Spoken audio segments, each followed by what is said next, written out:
Não é mais possível pensar em um veículo sem a eletricidade. Ela é utilizada modestamente em uma lâmpada de advertência e de forma estratégica no centelhamento das velas de ignição. A utilização da eletricidade em componentes do veículo já data de muitos anos, quase desde sua concepção. De forma pouco expressiva no início e exercendo uma importância progressiva. Um conhecimento mínimo do sistema mecânico de chaveamento do primário da bobina com um conhecido platinado era suficiente para se desenvolver atividades de manutenção.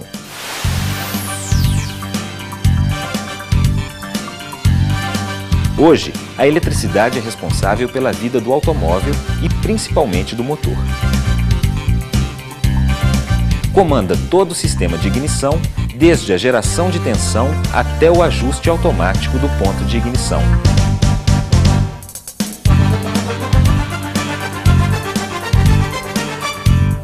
É responsável pelo controle de todo o sistema de alimentação, estratégias de autodiagnósticos, sistemas de segurança, dispositivos de frenagem controlada, suspensão ativa, mecanismos de trava e acionamentos elétricos, iluminação, acessórios e outras dezenas de sistemas eletrônicos.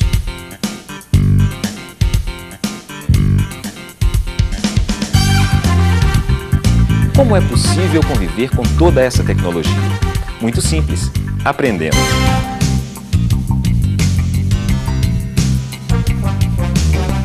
A SET Serviços e Treinamentos Especiais apresenta mais um vídeo da série Videocarro, Eletricidade Básica, com os olhos no futuro, ajudando você a entender e ingressar na nova tecnologia automotiva. E por onde começar? Das menores partículas constituintes da matéria. É entendendo os microfenômenos que seremos capazes de dominar a eletricidade. Toda matéria presente no universo apresenta uma constituição semelhante. Um pequeno pedaço de fio de cobre, visto de forma bem aumentada, é uma pequena amostra desta constituição. Observe todas estas pequenas esferas que compõem o fio. Cada uma delas é um átomo. Os átomos são partículas tão pequenas que não podemos identificá-las a olhos nus, somente em equipamentos especiais que fornecem recursos suficientes para simulá-las em sistemas computacionais avançados. Os átomos são ainda constituídos por várias outras subpartículas.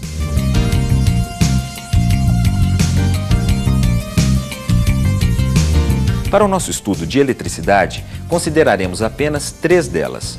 O núcleo, constituído pelos prótons e nêutrons, indicados pelas cores vermelha e verde, e o elétron, que gira ao seu redor, representado pela cor amarela. Os elétrons e os prótons são partículas carregadas eletricamente. O próton apresenta uma carga positiva e o elétron uma carga negativa. O nêutron, como o próprio nome indica, é neutro. A lei das cargas elétricas estabelece que cargas de sinais opostos se atraem e de mesmo sinal se repelem.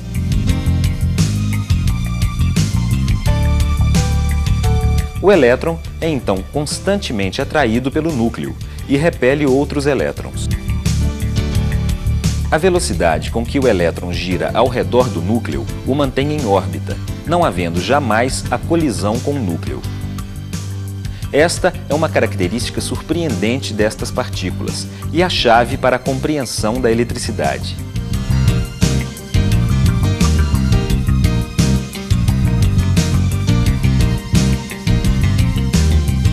Associa-se o termo eletricidade aos efeitos advindos da interação entre as cargas elétricas, prótons e elétrons.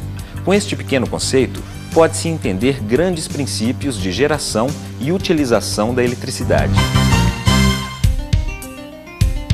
Na natureza, o número de prótons de um átomo, independente do número de elétrons, caracteriza um elemento. Por exemplo, O elemento cujo núcleo apresenta apenas um próton é o hidrogênio.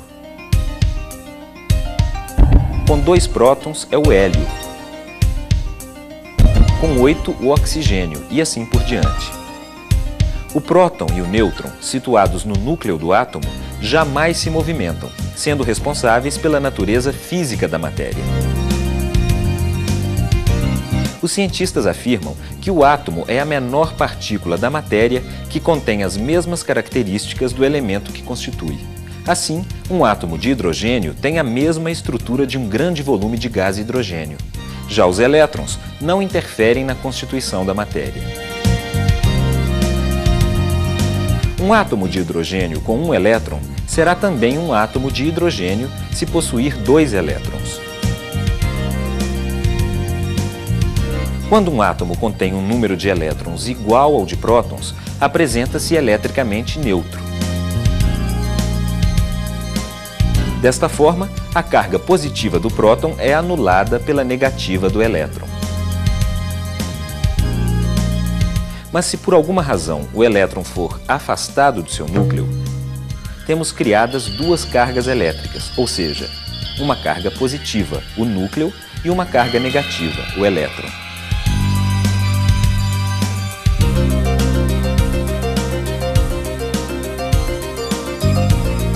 Quando existir o agrupamento de 6,28 bilhões de elétrons excedentes aos prótons, dizemos que existe uma carga elétrica acumulada de 1 coulomb. O coulomb é a unidade que representa a intensidade das cargas elétricas.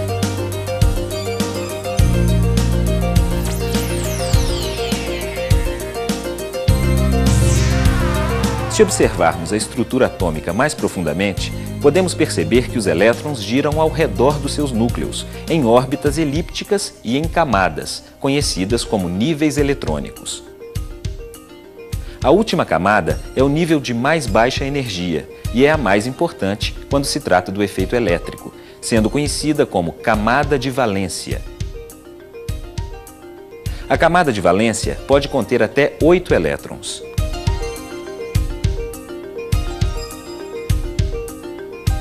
Se ela contiver menos de 3 e estiver mais distanciada do núcleo, mais apto o átomo estará a doar elétrons. Esta característica pode ser observada em materiais mais nobres, bons condutores elétricos, como o cobre, a prata e o ouro, que apresentam apenas um elétron de valência. Para compreendê-la melhor, veja o comportamento de um material bom condutor elétrico.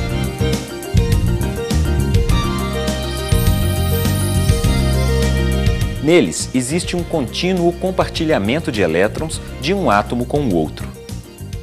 Tão baixa é a energia para retirar os elétrons dos seus átomos originais que acabam por sofrer a atração dos núcleos vizinhos e movimentam-se livre e desordenadamente no material.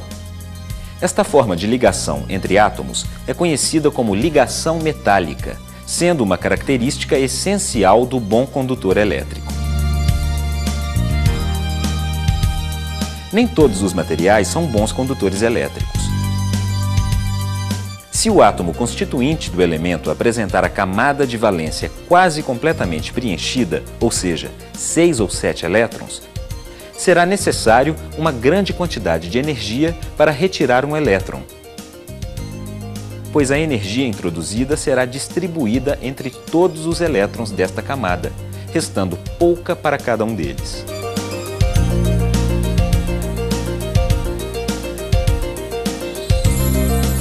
A borracha é um exemplo de como é difícil causar o deslocamento dos elétrons. Um átomo mal condutor de eletricidade é aquele cujos elétrons têm muita dificuldade em tornarem-se livres. Veja agora estes átomos. Eles apresentam 4 elétrons na camada de valência, exatamente a metade do que a camada pode suportar. Suas características são intermediárias entre o bom e o mau condutor elétrico. O carbono, o silício, o estanho, o chumbo e o germânio são elementos que apresentam estas características. Estes elementos são enquadrados na classe dos semicondutores. hoje são muito utilizados como constituintes básicos dos componentes eletrônicos, por apresentarem características de condução ou não, em função do estado que se apresentam.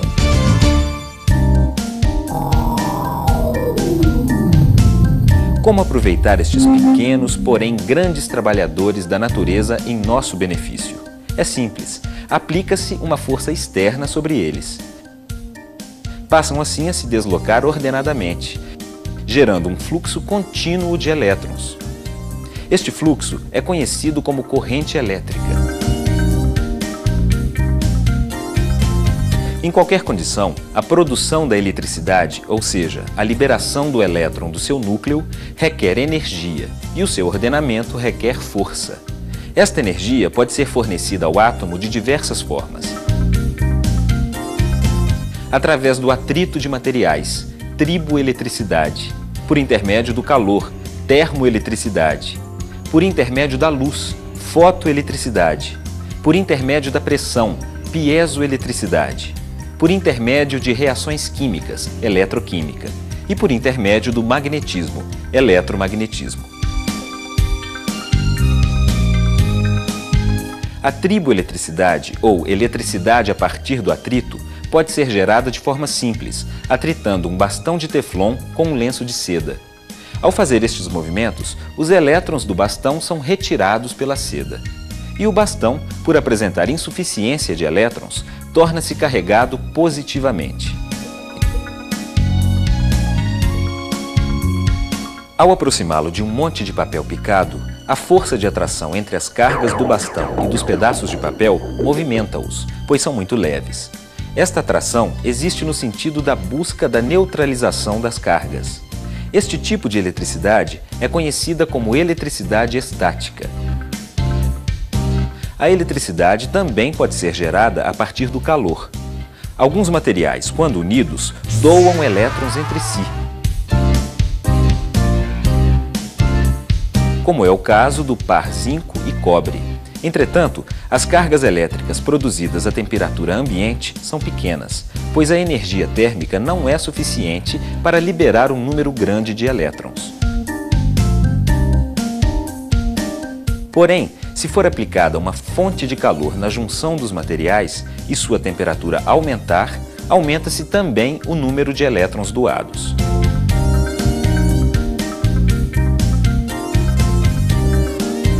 São criadas, desta forma, uma região com excesso e outra com deficiência de elétrons. O par torna-se carregado eletricamente. Esse dispositivo é vastamente utilizado em sistemas de medidas e controle, sendo conhecido como par termoelétrico ou termopar.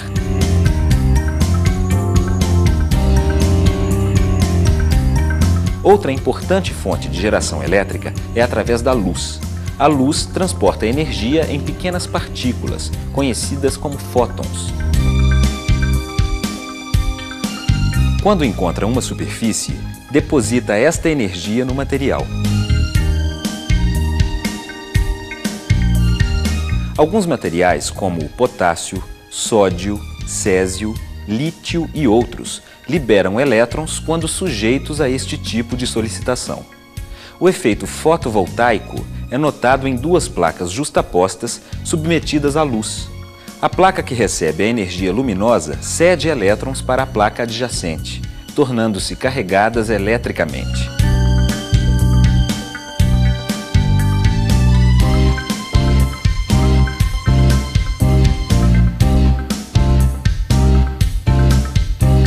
Uma calculadora com bateria solar é um exemplo da utilização deste efeito.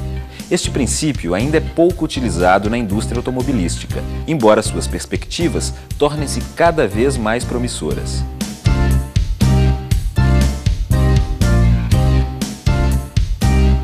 Já a piezoeletricidade é hoje largamente utilizada na indústria automobilística e o dispositivo que funciona segundo este conceito exerce importante função no sistema de injeção eletrônica, como é o caso do sensor de pressão absoluta, MAP, responsável pela determinação da pressão no coletor de admissão dos motores.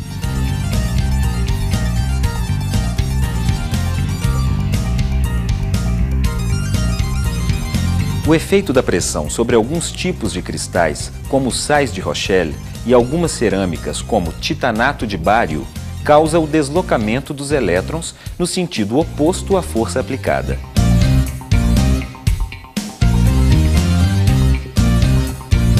O material torna-se então carregado eletricamente.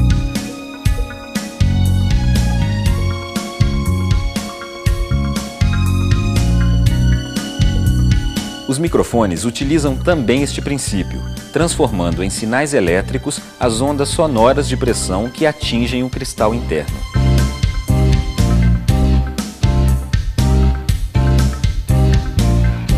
A conhecida eletroquímica é um dos mais úteis recursos empregados para a estocagem de energia elétrica. A bateria do automóvel realiza internamente um dos mais notáveis fenômenos da natureza.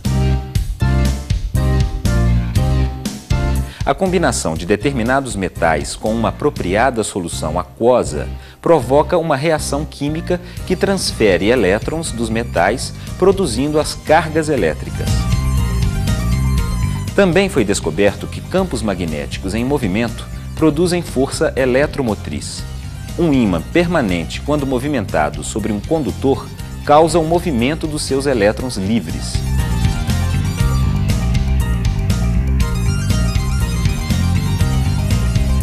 Este é o princípio de funcionamento das centrais hidroelétricas, que utilizam a água acumulada em grandes reservatórios para girar núcleos magnéticos, produzindo eletricidade. Estas são as principais e mais utilizadas formas de se produzir eletricidade.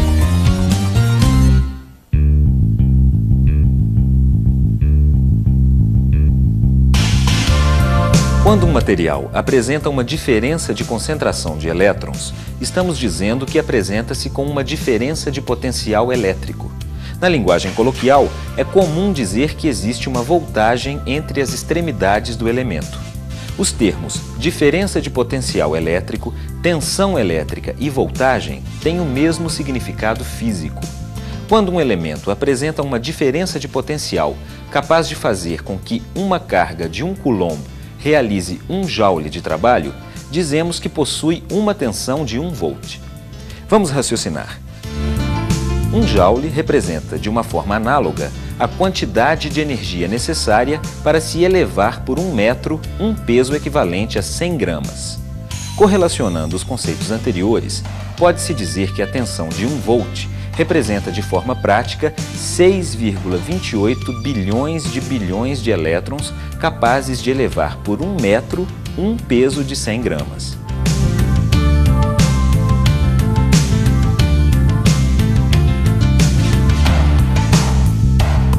Esta unidade, o volt, é de extrema importância nas atividades práticas, pois permite relacionar a capacidade de um elemento eletrizado em realizar trabalho. O efeito elétrico que podemos aproveitar é, em geral, oriundo da consequência da existência de diferença de concentrações de elétrons.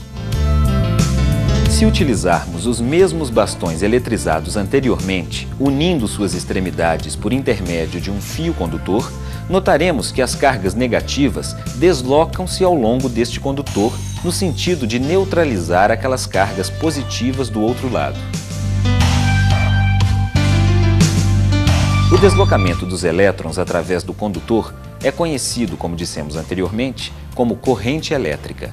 Na linguagem coloquial, é costume dizer amperagem para quantificar a corrente elétrica. A unidade ampere foi criada para representar a quantidade de elétrons que flui em um condutor no tempo. 1 ampere representa, por definição, 6,28 bilhões de elétrons fluindo em 1 segundo em um condutor.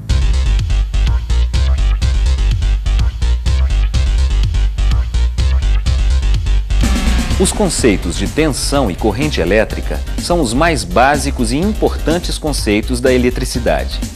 Para verificar se você compreendeu realmente o que representa tensão e corrente elétrica, resolva as questões 1 a 10 do questionário que acompanha este vídeo e envie para 7 empreendimentos. Participe!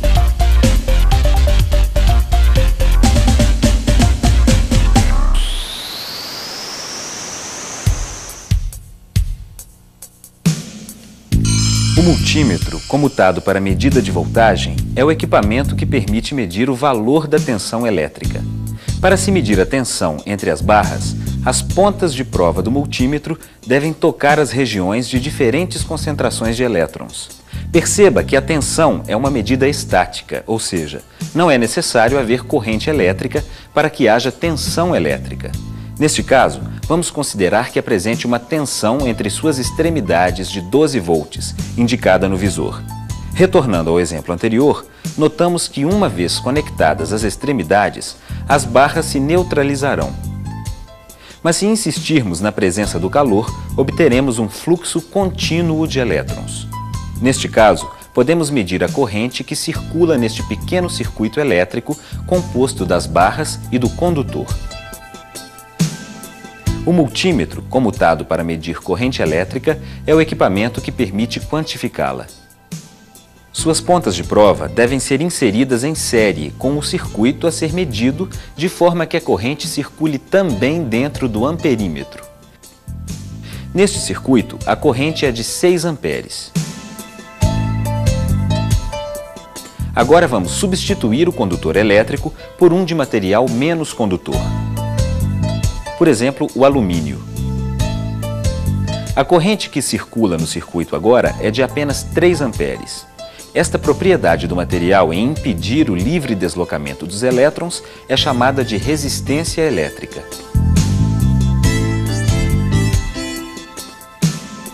Como pode ser notado, existe uma relação direta entre as características do condutor e da corrente que circula no circuito. Esta relação é expressa pela lei de Ohm.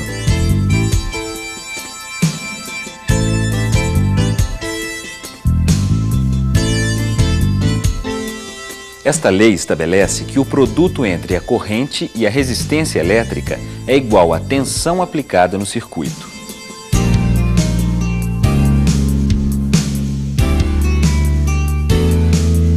Retornando novamente ao exemplo anterior, podemos dizer que o valor da resistência do condutor é a tensão de 12 volts dividida pela corrente de 6 amperes, sendo igual a 2 ohms.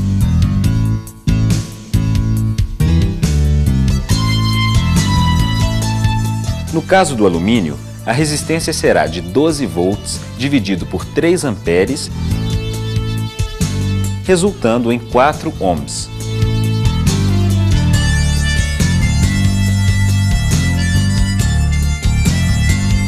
O multímetro, comutado para leitura de resistência, é o equipamento utilizado para medir a resistência elétrica.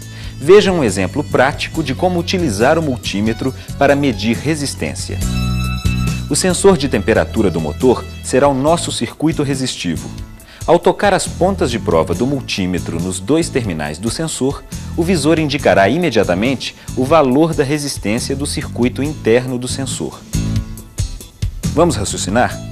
Se o sensor for alimentado pela unidade eletrônica do veículo e submetido a uma tensão constante de 5 volts, qual será a corrente neste circuito?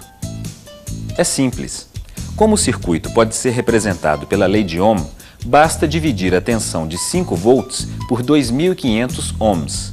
Obtém-se 0,002 amperes.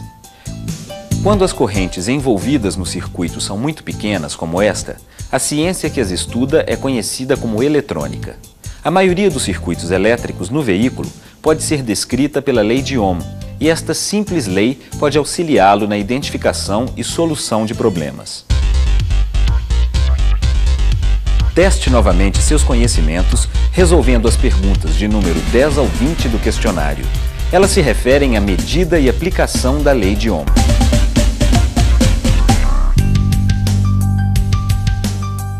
Agora que já conhecemos corrente elétrica, podemos perceber um efeito interessante, conhecido como impulso de corrente. A velocidade de deslocamento de um elétron depende do material ao qual pertence. Notadamente, estas velocidades não excedem alguns centímetros por segundo. Significa que ao movimentarmos o interruptor de uma lâmpada incandescente, o efeito iluminante deveria ser notado após alguns segundos. No entanto, a reação é praticamente instantânea. Isto ocorre porque o elétron próximo ao interruptor não precisou viajar ao longo do condutor para excitar o filamento da luz. Ele simplesmente repeliu o elétron do átomo seguinte ao penetrar em sua órbita, gerando um deslocamento em cadeia daqueles subsequentes.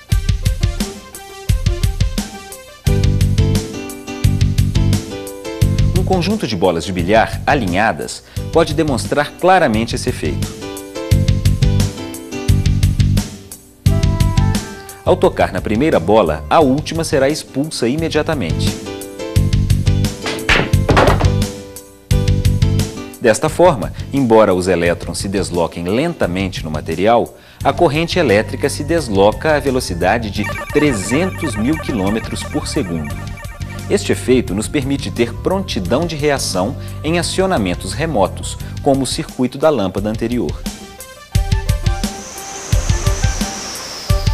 Você já deve ter ouvido falar sobre resistência infinita.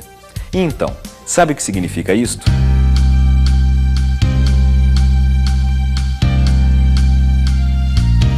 Quando não é possível extrair o elétron de um átomo, é dito que este material apresenta uma resistência infinita, ou seja, não é possível deslocar elétrons por ele. O hélio, o neônio, o criptônio, o xenônio e o radônio são conhecidos como gases inertes ou nobres e são absolutamente estáveis, apresentando a camada de valência completa. Na prática, porém, determinadas condições podem representar uma resistência infinita. Por exemplo, veja esta bateria carregada e exposta ao ambiente. Se o ar fosse um bom condutor elétrico, estaria circulando uma corrente elétrica entre os eletrodos da bateria. No entanto, não há, embora exista uma tensão de 12 volts entre os terminais. Neste caso, podemos dizer que o ar apresenta uma resistência extremamente grande, não havendo circulação de corrente elétrica por ele. Por outro lado, se observarmos uma vela de ignição exposta ao ar ambiente e aplicarmos uma tensão de 15.000 volts entre os eletrodos, notaremos uma centelha elétrica. Nesta condição, o ar deixou de ser isolante e passou a conduzir a eletricidade. Portanto, uma resistência elevada pode ser vencida, mas necessita-se uma tensão suficientemente alta. O teste de resistência elétrica de um fio pode ajudar a entender o que é uma resistência infinita. Faça o seguinte: conecte os terminais do multímetro nas duas extremidades de um fio. O multímetro deverá indicar uma resistência igual a 0. Na prática, significa que o material apresenta uma resistência tão pequena que o multímetro não tem recursos para quantificá-la. Este é um material bom condutor elétrico. Agora corte o fio. A nova resistência lida será infinita. Este valor encontrado indica que o ar presente entre as pontas aparadas do fio é extremamente resistente à passagem de eletricidade. Este circuito é conhecido como circuito aberto. Portanto, embora teoricamente seja possível vencer a resistência de qualquer isolante, na prática não é possível em virtude das limitações de tensão dos circuitos. Esta observação é que produz os termos resistência zero e infinita. O que usamos de tudo isto? A eletricidade devidamente aproveitada é capaz de produzir calor, luz, pressão, campos magnéticos e reações químicas. Vejamos alguns exemplos. Como a eletricidade produz calor? Uma lâmpada incandescente é um bom exemplo. A circulação da corrente elétrica no filamento de tungstênio libera parte da energia transportada pelos elétrons sob forma de calor. Atribui-se esta perda de energia ao atrito entre os próprios elétrons. Um outro exemplo é mostrado através da fusão de um fio submetido a uma alta corrente elétrica. Neste caso, a resistência do fio era tão pequena que, ao aplicarmos uma diferença de potencial de 12 volts, a corrente elevou-se tanto que a geração de calor e a consequente elevação de temperatura causou sua fusão. A resistência de aquecimento da sonda lambda é também um outro exemplo. Esta resistência é responsável por elevar a temperatura do óxido de zircônio, até que passe a conduzir íons de oxigênio. Eis aí um novo e importante conceito, o de íons. Quando um átomo apresenta-se com deficiência ou excesso de elétrons, dizemos que está sob a forma iônica. E a produção de pressão? Onde é utilizada?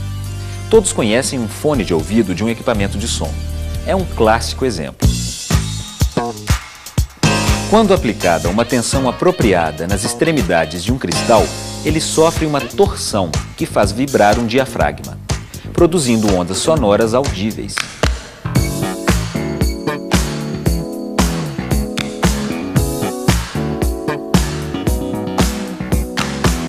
Já a luz também é produzida quando se aquece o filamento de uma lâmpada incandescente.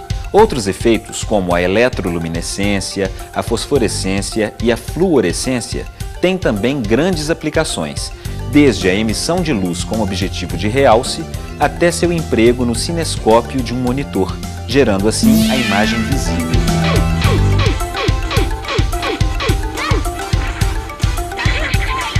A reação química é conseguida por um processo conhecido por eletrólise. A eletricidade produz força que é capaz de interferir em ligações químicas. A eletrólise é o meio pelo qual se produz gases, como o hidrogênio e o oxigênio, a partir de uma solução aquosa de ácido sulfúrico. Outra importante aplicação da eletrólise é a eletrodeposição, que permite o recarregamento de uma bateria de chumbo.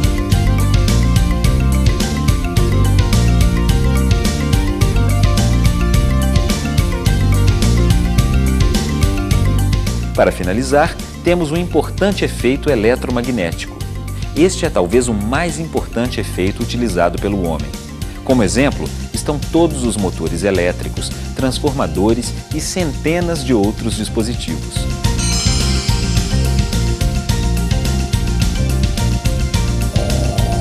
Este fenômeno de indução eletromagnética pode ser visualizado computacionalmente, através das linhas de campo magnéticos formadas ao redor de um elétron.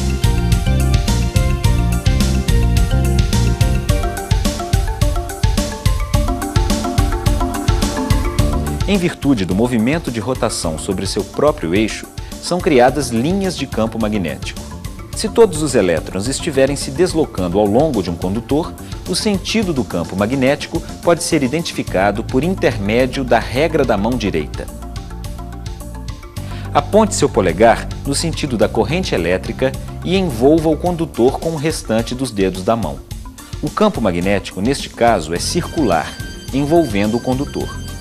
Em apenas um pequeno fio, o campo magnético é muito pequeno, mas pode ser intensificado se o fio for adequadamente enrolado sob forma de várias espiras, aumentando seu comprimento.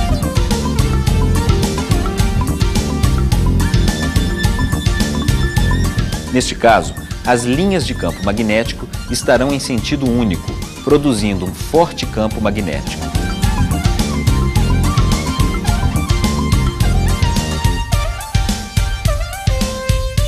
Este dispositivo é conhecido como eletroímã e pode ser utilizado para realizar trabalho, movimentando hastes metálicas ou gerando tensão induzida, como em um transformador.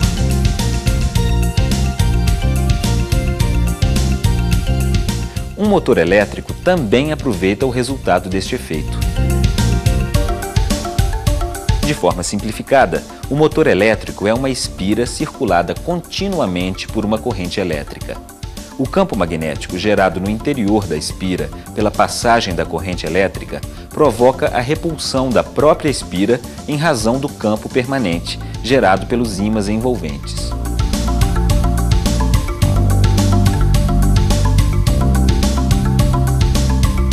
O movimento circular da espira é aproveitado para a realização de trabalho. Para concluir este curso de eletricidade básica, devemos entender o conceito de potência elétrica. É definida na forma: potência elétrica é igual a tensão elétrica vezes a corrente do circuito. Vamos resolver este exemplo. Se um circuito apresenta uma corrente de 20 amperes e está sujeito a uma tensão de 110 volts, a potência elétrica estabelecida será 20 vezes 110, equivalendo a 2.200 watts. Esta é a potência de um pequeno chuveiro elétrico.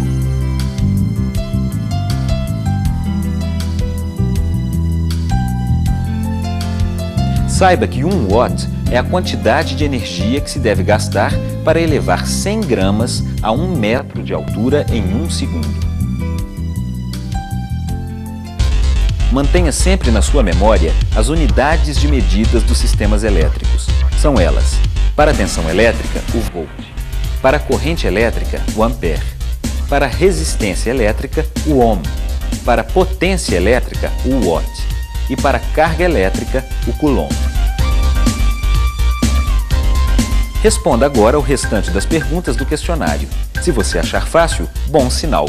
Significa que aprendeu realmente os princípios físicos da eletricidade. Se não, assista novamente o vídeo até a solução das dúvidas. Este é o segredo do bom aprendizado. Não há mais limites para as aplicações da eletricidade. A eletrônica é hoje uma das ciências que mais se desenvolvem e a cada dia que passa, novos materiais e componentes são produzidos, abrindo novas portas e ditando novos rumos para os sistemas elétricos. Está muito perto de nós a utilização de materiais supercondutores. Você sabe o que representa isto? Significa transportar a eletricidade em materiais que não apresentam resistência elétrica. Isto evitaria as perdas causadas pela elevação de temperatura do condutor e o sistema seria 100% eficiente. Eis aí o futuro da eletricidade. Estaremos lá com você em mais um vídeo da série Videocarro.